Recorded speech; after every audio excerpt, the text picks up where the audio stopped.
ಭಾರತದ ಪಾಲಿಗೆ ಮಗ್ಗುಲ ಮುಳ್ಳಾಗಿದ್ದ most wanted ಉಗ್ರ ರೌರವ ನರಕ ನೋಡಿದ್ದಾನೆ. ಇಷ್ಟು ದಿನ ಅಮಾಯಕರನ್ನ ಕೊಂದು ಕೇಕೆ ಹಾಕಿದವನ ಸಾವಿನ ರುಚಿ ಹೇಗಿರುತ್ತೆ ಅನ್ನೋದನ್ನ ಭಾರತೀಯ ಯೋಧರು ತೋರಿಸಿದ್ದಾರೆ.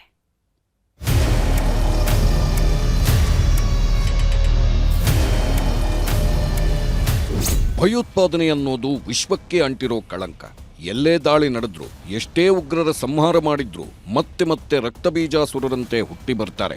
ಒಬ್ಬರಾದ್ಮೇಲೆ ಒಬ್ರು ಭಯೋತ್ಪಾದನೆಯ ನಾಯಕತ್ವ ಹೊರತಾರೆ. ಆದರೆ ವಿಶ್ವಕ್ಕೆ ವಿನಾಶದ ಎಚ್ಚರಿಕೆ ಕೊಡೋ ಉಗ್ರರ ವಿನಾಶ ಮಾತ್ರ ಘೋರಾತಿ ಘೋರ. ಬೀದಿ ನಾಯಿಗಿಂತಲೂ ಕಡೆಯಾಗಿ ಸಾಯ್ತಾರೆ. ಈಗ ಪಾಕಿಸ್ತಾನದಲ್ಲಿ ಆಗಿರೋದೂ ಇದೆ. ಭಾರತದ ಮಿಡ್ನೈಟ್ ಆಪರೇಷನ್ಗೆ ತತ್ತರಿಸಿದ ಉಗ್ರರ ಕುಲ ಹಾದಿ ಬೀದಿಯಲ್ಲಿ ಹೆಣವಾಗಿದೆ.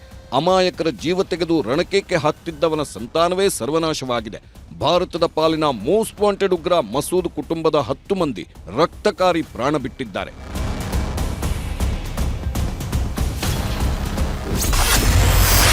ಉಗ್ರರ ಛೂ ಬಿಡ್ತಿದ್ದವನ ಸಂಕುಲ ಸರ್ವನಾಶ. ಹಾದಿ ಬೀದಿ ಹೆಣವಾದ ಮಸೂದ್ ಮಗಳು ಅಳಿಯ. ವಿಶ್ವಕ್ಕೆ ಕಂಟಕವಾಗಿ ಉಳಿದವರು ಯಾರೂ ಇಲ್ಲ. ಅದು ಉಗ್ರರೇ ಆದರೂ ಅಷ್ಟೇ, ಸರ್ವಾಧಿಕಾರಿಯಾದರೂ ಅಷ್ಟೇ. ಭಾರತದ ಮೇಲೆ ಸದಾ ರಕ್ತ ಕಾರುತ್ತಿದ್ದ ಉಗ್ರ ಮಸೂದ್ ಪಾಕ್ನಲ್ಲಿ ಕೂತು ಉಗ್ರರನ್ನ ಛೂ ಬಿಡ್ತಿದ್ದ. ಮೊನ್ನೆ ನಡೆದ ಪಹಲ್ಗಾಮ್ ದಾಳಿಯಲ್ಲೂ ಈತನೇ ಮಾಸ್ಟರ್ ಮೈಂಡ್. ಹೀಗಾಗಿ ಮಸೂದ್ಗೆ ಚಟ್ಟ ಕಟ್ಟಲೇಬೇಕು ಅಂತ ಸೇನೆ ಪಣತೊಟ್ಟು ನಿಂತಿತ್ತು. ಆದ್ರೆ ಮಸೂದ್ ಬದಲಿಗೆ ಆತನ ಕುಟುಂಬವೇ ಸರ್ವನಾಶವಾಗಿದೆ. ಆಪರೇಷನ್ ಸಿಂಧೂರ ಹೊಡೆತಕ್ಕೆ ಮುಗಿಲೆತ್ತರದ ಕಟ್ಟಡಗಳೇ ಸರ್ವನಾಶವಾಗಿವೆ. ಕಾಂಕ್ರೀಟ್ ಬಿಲ್ಡಿಂಗ್ಗಳೇ ಬಾಯ್ಬಿಟ್ಟಿವೆ. ಇನ್ನೂ ಮಸೂದ್ ಕುಟುಂಬ ಉಳಿಯುತ್ತ. ಉಗ್ರ ಮಸೂದ್ ಕುಟುಂಬದ 10 ಮಂದಿ ನರಳಿ ಪ್ರಾಣ ಬಿಟ್ಟಿದ್ದಾರೆ.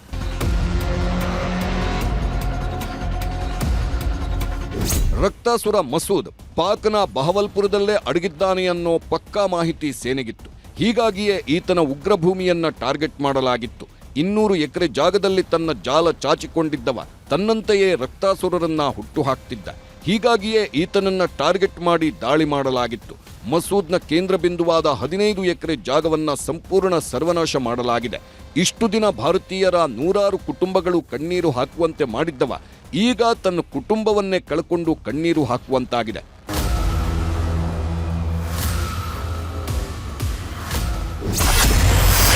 ಕಂದಹಾರ್ ವಿಮಾನ ಹೈಜಾಕ್ ಸಂಚುಕೋರ ಮಸೂದ್.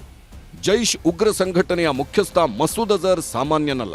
ಭಾರತದ ಪಾಲಿಗೆ ಮಗ್ಗುಲ ಮುಳ್ಳಾಗಿ ಕಾಡ್ತಿರೋ ರಣರಾಕ್ಷಸ. 1995ರಲ್ಲಿ ಕಾಶ್ಮೀರಕ್ಕೆ ಬಂದಿದ್ದ 6 ವಿದೇಶಿ ಪ್ರವಾಸಿಗರ ಅಪಹರಣ ಮಾಡಲಾಗಿತ್ತು. ಇದರ ಹಿಂದಿದ್ದ ಮಾಸ್ಟರ್ ಮೈಂಡ್ ಇದೇ ಮಸೂದ್. ನಂತರ ಈತನ ಹೆಡೆಮುರಿ ಕಟ್ಟಿದ್ದಂತೆ ಕಂಬಿ ಹಿಂದೆ ಸೇರಿದ್ದ. ಈತನನ್ನ ಹೊರತರುವುದಕ್ಕಂತಾನೆ 1999ರ ಡಿಸೆಂಬರ್ 24ರಂದು ಕಂದಹಾರ್ ವಿಮಾನ ಹೈಜಾಕ್ ಮಾಡಲಾಗಿತ್ತು. 155 ಪ್ರಯಾಣಿಕರನ್ನ ಒತ್ತೆಯಾಳಾಗಿಟ್ಕೊಂಡಿದ್ದ ಕಾರಣ ಮಸೂದ್ ಜೊತೆ ಇನ್ನಿಬ್ಬರು ಉಗ್ರರ ಬಿಡುಗಡೆ ಮಾಡಲಾಗಿತ್ತು. ಬಳಿಕ ಅಕ್ಟೋಬರ್ 2001ರಲ್ಲಿ ಜಮ್ಮು ಕಾಶ್ಮೀರ ವಿಧಾನಸಭೆಯ ಮೇಲೆ ದಾಳಿ ನಡೆದಿತ್ತು. ಇದರಲ್ಲೂ ಈತನದ್ದೇ ಕೈವಾಡವಿತ್ತು. ಬಳಿಕ ಅದೇ ವರ್ಷ ಭಾರತೀಯ ಸಂಸತ್ತಿನ ಮೇಲೆ ದಾಳಿಯಾಯಿತು. ಇದರ ರೂವಾರಿಯೂ ಇದೇ ಮಸೂದ್. ನಂತರ 2016ರ ಜನವರಿಯಲ್ಲಿ ನಡೆದ ಪಠಾಣ್ಕೋಟ್ ವಾಯುನೆಲೆ ಮೇಲಿನ ದಾಳಿಯಲ್ಲಿ ಮಸೂದ್ನೇ ಪ್ರಮುಖ ಪಾತ್ರ ವಹಿಸಿದ್ದ. ಬಳಿಕ ಅದೇ ವರ್ಷ ಸೆಪ್ಟೆಂಬರ್ ತಿಂಗಳಲ್ಲಿ ನಡೆದ ಉರಿ ದಾಳಿಯ ಮಾಸ್ಟರ್ ಮೈಂಡ್ ಕೂಡ ಈತನೇ ಆಗಿದ್ದ. ಇದಾದ 3 ವರ್ಷಕ್ಕೆ ಅಂದ್ರೆ 2019ರ ಫೆಬ್ರವರಿಯಲ್ಲಿ ಪುಲ್ವಾಮಾ ಆತ್ಮಹತ್ಯೆ ದಾಳಿ ನಡೆದಿತ್ತು. ಇದರ ರೂವಾರಿ ಕೂಡ ಇದೇ ಮಸೂದ್. ಈಗ ಪಹಲ್ಗಾಮ್ ದಾಳಿಯ ಮಾಸ್ಟರ್ ಮೈಂಡ್ ಕೂಡ ಈತನೇ.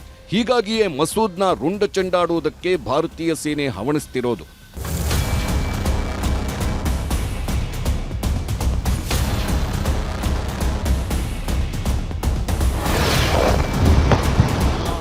ಉಗ್ರ ಮಸೂದ್ನ ಇಡೀ ಸಂತತಿಯೇ ಉಗ್ರ ಚಟುವಟಿಕೆಯಲ್ಲಿ ಭಾಗಿಯಾಗಿದೆ.